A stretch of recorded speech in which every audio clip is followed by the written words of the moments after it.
It's the one that started it all. And this time, I finally get to say that in one of these videos without adding the disclaimer, if you don't count Demon's Souls.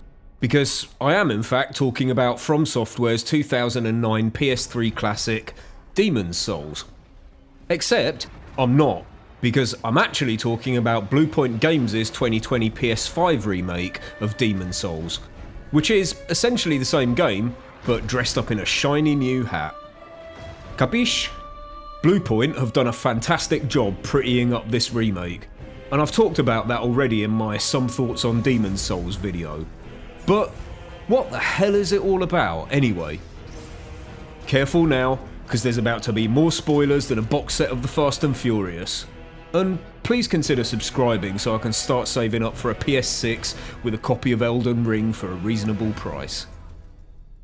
A long time ago, probably, because that always seems to be the way, in an old-timey land of knights and magic called BOLETARIA, the king, Alant, experimented with rituals channeling the power of souls to increase his own power. The upside was everyone was great for a while. The downside was that the rituals also summoned a giant ancient being called the Old One, which trapped the land in a deep fog and brought forth a swarm of demons that feasted on the souls of men. Definitely not so good. Many brave heroes of legend have entered the fog, never to return. But now, it's your turn, the person with hardly any HP and a shitty little sword, so yeah, good luck with that one. By the way, I just figured out while writing this why the fog gates are actually made of fog. Huh, neat. Anyway, you make yourself beautiful because you're about to be on camera, pick royalty as your starter class because magic is OP, and find yourself transported to the botanical gardens of the Palace of BOLETARIA, where you brush off the usual assortment of practice meat puppets and purr like a cat being tickled at the new parry sounds and animations, before meeting this blubbery trash can. Classic first Souls boss, fat bastard, jumps up and down a bit, this should be easy. Oh. Fuck it, you were obviously meant to die there because you awake to find yourself in the Nexus, which is a, place that's, somewhere? Look, I don't know, just roll with it. Oh, and you're still dead, but in soul form, which is like being a ghost without any of the perks. Within the Nexus, you meet the usual assortment of reprobates. The moody one, the tragic one, the beardy one, the shit haircut one, the fuckable one, and the one with the feet. You know the drill by now. The one with the feet says, "Oh, you're a pathetic little weakling, aren't you, my dear? If you want to kill the big scary king, you need to eat your souls to get nice and big and strong. So use these teleport stones to travel to the 5 lands and kill demons to snack on their tasty, tasty life essence." Sounds like a nice walk in the park to me. So you take the first archstone, gulp at the cutscene, and find yourself standing on the steps up to the gates of BOLETARIA. Now, this area is just a glorified tutorial, so you work your way through using backstab. It's super effective. Avoiding this prick, making a mess of this bit and smacking yourself with your own balls, and helping this lovely guy called Ostrich or something to kill all the monsters below. Look! You're helping! You're helping so hard! After you single-handedly defeat all the monsters, Ozzy rewards you with the Pervert's Telescope, and you head off on your merry way, pausing to wait for a dragon to finish making barbecue before opening the main gates and heading inside to face your first boss. That one that killed me earlier doesn't count, alright? The first boss is the Phalanx, a big lump of stuff that likes throwing spears at you as much as it dislikes hot burning death being rained down on it. So, you kill it with fire, get your body back, and return to the Nexus to gloat to old waxy eyes and level up. "Not so fast," she says. "First you need to go speak to the creepy old child upstairs." So you do that, and it tells you some shit about the other archstones, but you stopped paying attention because you thought your PS5 crashed when the screen suddenly went black. Wait for it. Wait for it. Anyway, After quickly topping yourself, because bodies are for pussies, it's off to Archstone number 2, Stonefang Tunnel. Here, you get to kill a bunch of miners. No, not that kind of miners, you sick bastard. This kind of miners. You also get to visit the London Eye and meet this angry dwarf blacksmith called Ed, before facing off against your next demon, the Armour Spider, which, in case you hadn't worked it out from the name, is a spider in armour. Remember how I said you pick the royalty starter class? Big cheese time in 3, 2, 1... Nice. Level up some ritual suicide out of the way, it's off to visit the Shrine of Storms next, just because you hate your own existence. This place has it all, if you're trying to compile a list of shittiest things ever. Endlessly rolling skellies? Check. Screeching flying blankets? Check. Our fat friend from earlier? Check. These red-eyed arseholes? Check. A vendor you find locked in a cell who tries to sell you his sticky white slime? Fucking check. You don't even get any good drops here. Like, what the fuck even is this crap? Useless. Your reward for making it through this gauntlet of pain is the Adjudicator Demon.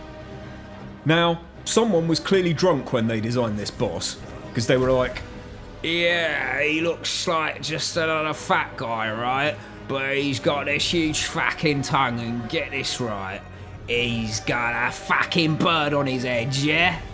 So, yeah, that's what we got, a fat guy with a bird on his head. Hug the fog gate, pew pew your soul arrows, job done.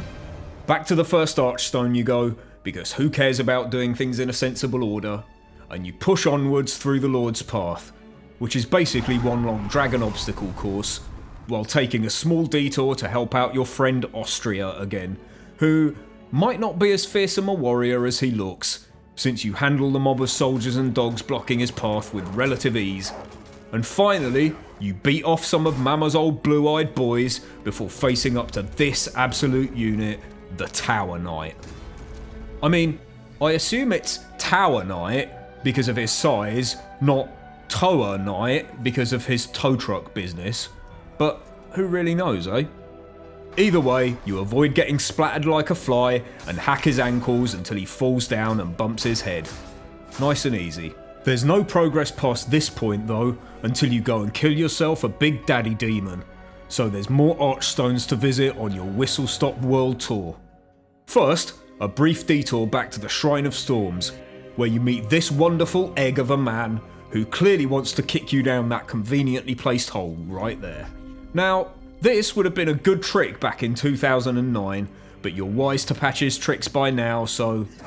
oh, fuck's sake. Whatever, Patches isn't the main reason we're here, this human dishcloth is. You send him back to the Nexus where he sells you some useful miracles. Well, like 2 useful miracles maybe. And then it's off to the next area proper, the Tower of Latrines. This area is super spoopy, woo, with its wailing prisoners and Lovecraftian tentacled hentai nightmares. Yes, brrr, I'm stuck, I get it, thanks. You grab some keys like it's a swingers party and head down through the prison, meet the annoying shouting ghost, roll across the bridge of hope you've got good timing, kill the local yoga instructor, free this dodgy fella who actually sells some good spells, and press onwards to face the next boss, Billie Eilish, who floats down from the ceiling like an emo spider to read you a bedtime story. It's an all too familiar tale of boy meets girl, girl makes multiple copies of herself and attacks boy with spells, boy hacks girl to death. Still a better love story than etc etc. Valley of Defilement time now, and the most interesting thing I can say about the first area here is that it's a bit shit. You meet this extremely rude lady and give her some suitable treatment in return, fight a bunch of stab-happy goblins, and make your way down to the fog wall. Drunk boss guy is back, and this time he's like, just make it a bunch of fucking leeches, innit? Luckily, big pile of leeches does not equal hard boss, and it's another easy soul for your collection. Fuck that place. Let's go back to Stonefang Tunnel for now. The Tunnel City area beyond the spider is a confusing maze of tunnels, pickaxe-wielding workers, fiery flying bastards, giant earth dicks that come fire, and Patches being as much of a wanker as usual. Alternatively, you could just avoid all of that shit by dropping down the pit straight to the next boss. This is where the real Demon's Souls begins. Unless, you've been doing the Archstones in a different order. Anyway, you're up against the terrifying Flame Lurker, basically an angry flaming gorilla who you dodge and shoot and slash in the butt until he kindly drops dead. Standard Souls fare, really.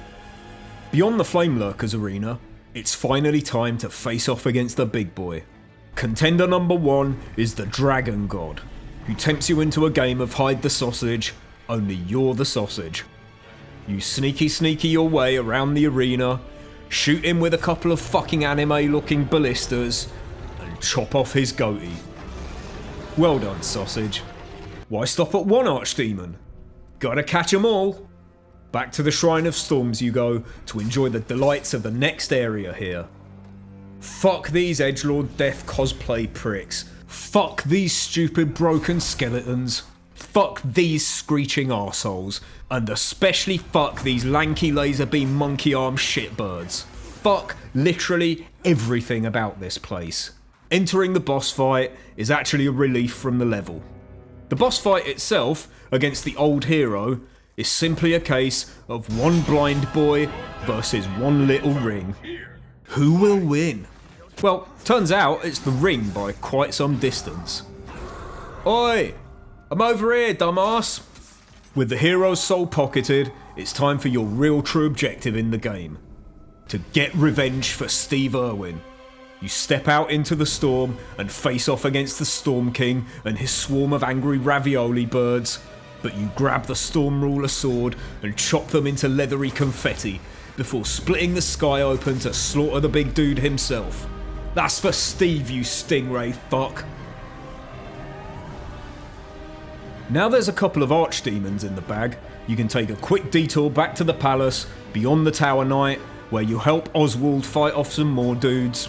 Honest to God, he's fucking useless. Kill some fatties for their clothes and keys. Rescue this jolly old boy called Bior, who'd rather fall asleep than even acknowledge your existence.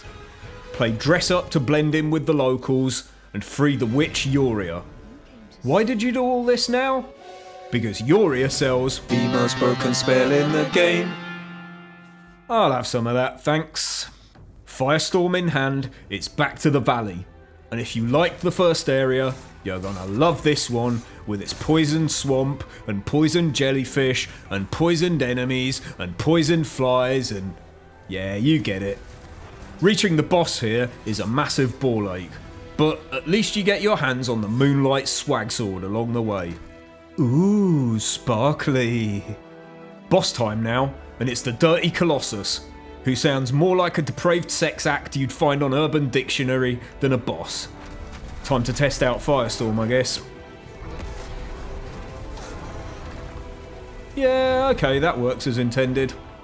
Beyond the Colossus sits Made in Australia, one of the other heroes who came to vanquish the demonic fog. As she dips her toes in her plague-ridden bathwater, her number one simp, Gull Vinland, drops a $100 donation to her Twitch stream and then tries to white knight the shit out of her. Unfortunately, he's allergic to having his slow old ass parried to shit, and once he's out of the picture, Australia just gives up and dies dramatically. I didn't even touch her, Your Honour, I swear. Gull's sister's all like, "Hey fam, you seen my broski?" And you're all like, "Nah fam, never met the geezer." But inside you're all like, "Oh shit blood." And then it's back to Latria again for one final archdemon before the big one. Your heart might sink as you gaze out over the gloomy vistas of Upper Latria, but not as much as the giant heart sitting in the middle of the level will literally sink when you chop it down. So you battle through the gargoyles and abominations, free a guy and then murder him in cold blood 5 seconds later because he looked sus and you swear you just saw him vent. Make the heart drop like the beats on my latest mixtape, and head up the windy stairs to the Man-Eater boss fight. Man-Eater is a giant gargoyle that charges at you like... Oh, and now he's toast. But, oh no, now there's another one. And now there isn't. God, this spell is so fucking busted. Up the stairs of fucking annoyance you go to battle the last archdemon on the list, the Old Monk. The twist here is that the boss you fight is another real player, so one of you people here watching might even be this poor sap that got beaten down. Smile, you'd be famous if I had any subs. Shiny Soul Collection almost complete, it's time for the final push. You return to BOLETARIA Palace and make your way up the obligatory staircase of death, where you and your sleepy pal Bior face off against the Penetrator. A penetrating man with a penetrating gaze and an even more penetrating sword who just wants to penetrate you. Seriously guys, did you have to call him that? Bior pretty much has this one covered by himself, and only one person is getting penetrated here, so you proceed up to the palace, fighting off some black phantoms and doing one more round of Dragon Dash, before watching Bior get a fiery jet wash and meeting your boy Osteoporosis for one final time. He reveals that he is in fact King Alant's son, but that the king has been replaced by a demon. Then, he does the dramatic dying on the spot thing that all these NPCs seem to love, and you make your way up the palace elevator for your final showdown with the Demon King. The false King Alant stands defiantly before you and says, I want to give you the sock, Daddy. Ooh woo. But you're having none of it, so you dodge and swipe and blast as he swishes around, hacking at you and occasionally stopping to hoover up the floor. It's good to take pride in your home, mate. Carry on. Many rolls and slashes later, the false king falls, and you return to the Nexus to get a hug from the Firekeeper.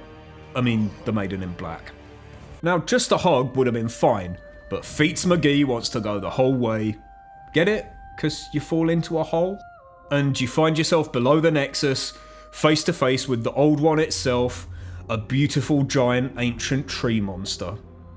The Maiden beckons you inside, where you meet the true king, who has been reduced to a fat slimy slug flopping around everywhere pathetically. You know, think James Corden. You put the beast out of its misery, the Maiden sings a lullaby to put the Old One to beddy buys. You consider hacking her down in cold blood for one split second, but you're not a complete bastard, so you leave as the Old One retreats, and you've done it. You are the new hero and protector of BOLETARIA, and Demon Souls is complete. Now, have fun getting your arse utterly torn to shreds by the most basic bitch enemies in New Game Plus. Get good! As usual guys, thank you so much for watching, and if you enjoyed it please consider leaving a like, hitting that subscribe button, and I'll catch you all next time for some more. Peace!